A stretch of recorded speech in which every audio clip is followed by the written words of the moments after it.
Dans la jeune mais dynamique démocratie béninoise, les journées électorales sont toujours rythmées par un ballet très suivi, celui des personnalités politiques devant les caméras et les citoyens. Cet acte de vote, bien au-delà de la simple obligation légale, revêt une dimension hautement symbolique et pédagogique pour inciter les populations à la participation.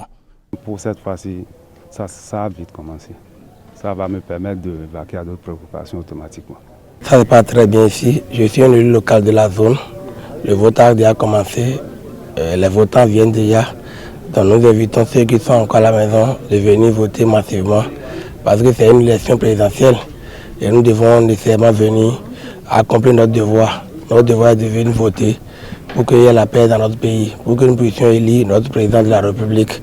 Le président de la République est traditionnellement la personnalité la plus attendue. Qu'il s'agisse de Patrice Talon ou de ses prédécesseurs, le rituel reste inchangé. Le chef de l'État vote généralement dans son fief ou à proximité de son lieu de résidence à Cotonou. Accompagné de la première dame, il glisse le bulletin dans l'urne avant de livrer un message solennel. Depuis novembre-décembre, je crois, nous avons tous assisté dans tout le pays entier à un processus électoral visant cette fois-ci à changer tout le personnel politique dirigeant, aussi bien législatif, communal que présidentiel. Et ce que j'ai observé depuis donc novembre-décembre jusqu'à maintenant, c'est une ambiance extraordinaire. On observe de la fraternité, de la convivialité, et ceci partout sur le territoire national. Deuxième personnalité de l'État. Selon l'ordre protocolaire, le président du Parlement marque son ancrage territorial lors du vote. Il exprime son suffrage très souvent dans sa circonscription d'origine. Pour le patron du pouvoir législatif, voter est l'occasion de rappeler l'importance des lois électorales et de féliciter l'administration électorale pour l'organisation matérielle. Je salue cette conscience citoyenne, cette conscience politique, cette conscience patriotique.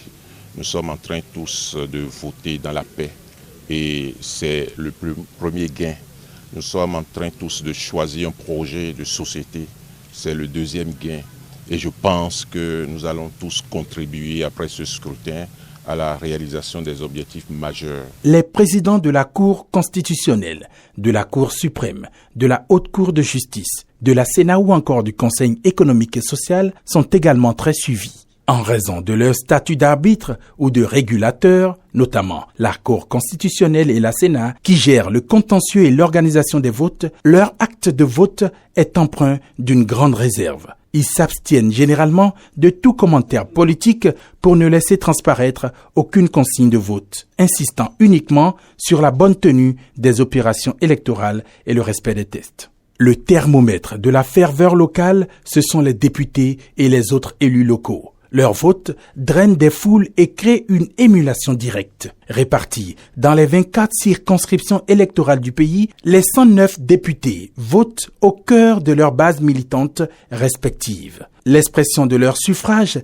est l'occasion de mesurer leur popularité locale et de galvaniser leurs électeurs jusqu'aux dernières heures de la clôture des bureaux. Quelle joie de savoir qu'on a accompli son devoir civique.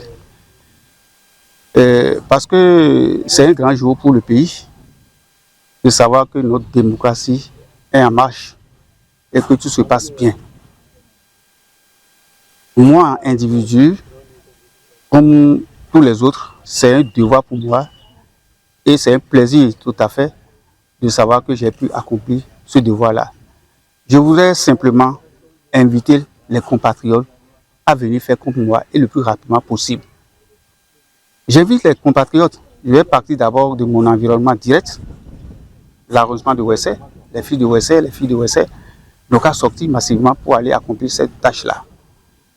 Partant de là, je ne vais pas oublier que cela ne se limite pas à Ouessé. J'invite tous les compatriotes, tous les frères et sœurs de Savalou et au-delà de la circonscription électorale, et pourquoi pas du Bénin tout entier, d'aller accomplir cette tâche-là. C'est un devoir, c'est un droit Et chacun, en tant que fils de roi, nous avons l'obligation d'accomplir cette tâche-là. La retransmission en direct ou la couverture médiatique du vote de l'ensemble de ces personnalités n'est pas anodine. Dans un contexte où le taux d'abstention peut parfois inquiéter, voir les dirigeants accomplir patiemment leur vote dans les files d'attente aux côtés des citoyens ordinaires reste l'un des plus puissants leviers pour légitimer les institutions issues des urnes.